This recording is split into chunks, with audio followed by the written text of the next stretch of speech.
po tayo na makita ni mismo ni BBM yung kahalagahan ng sektor ng ating public transport. Dapat makita ni BBM na kapag nawala yung sektor ng public transport sa transport ng January. 5 araw bago ang December 31 deadline ng franchise consolidation, umaasa pa rin ang transport group na Piston na magbabago pa ang isip ni Pangulong Ferdinand Marcos Jr. Ayon sa National President ng grupo na si Modi Floranda, kapag natuloy ang deadline, nasa 35,000 o higit pa na mga driver at operator ang maaaring mawalan ng hanap buhay pagsapit ng January 1 ng susunod na taon. Nasa 55% pa lang din umano ng mga tradisyonal na jeep sa Metro Manila ang pumasok sa consolidation. Ito rin ang dahilan kaya nagbabala sila na maaaring magkaroon ng transport crisis kung tuluyan ng mapapaso ang mga provisional authority ng mga unconsolidated PUJs. Habang hindi pa dumadating ang deadline, ayon sa Piston, may plano pa silang magsagawa ng tigil pasada sa mga susunod na araw. Karalan po natin bago dumating ng December 31, magkakaroon po din ng isang malaking pag-change. Bukas may isasagawang tigil pasada ang mga miyembro nila sa Iloilo at Bacolod. Susundan naman ito ng kanilang mga miyembro sa Rojas City, Cebu City at Southern Tagalog sa mga susunod na araw.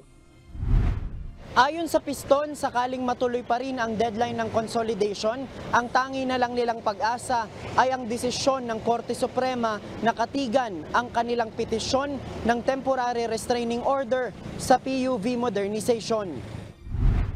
Ang driver at operator na si Sauro Padilla na bumibiyahe sa rutang Sangandaan MCU, 2 linggo pa lamang anya ang nakararaan nang nagpasa na siya ng intent of consolidation.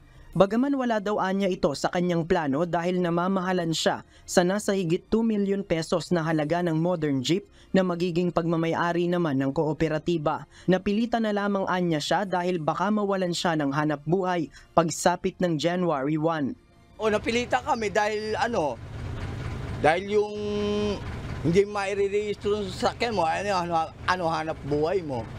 Pagka hindi mo naparehistro to, di bala. Pag inilabas mo to, huhulihin ka ng LTO dahil walang rehistro Kaya napilitan kami.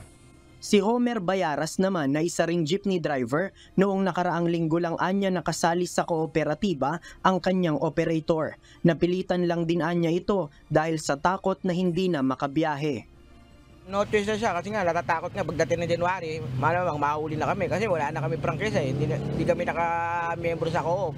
Kaya wala siya nagawa kundi magpa-consolidate sa co-op.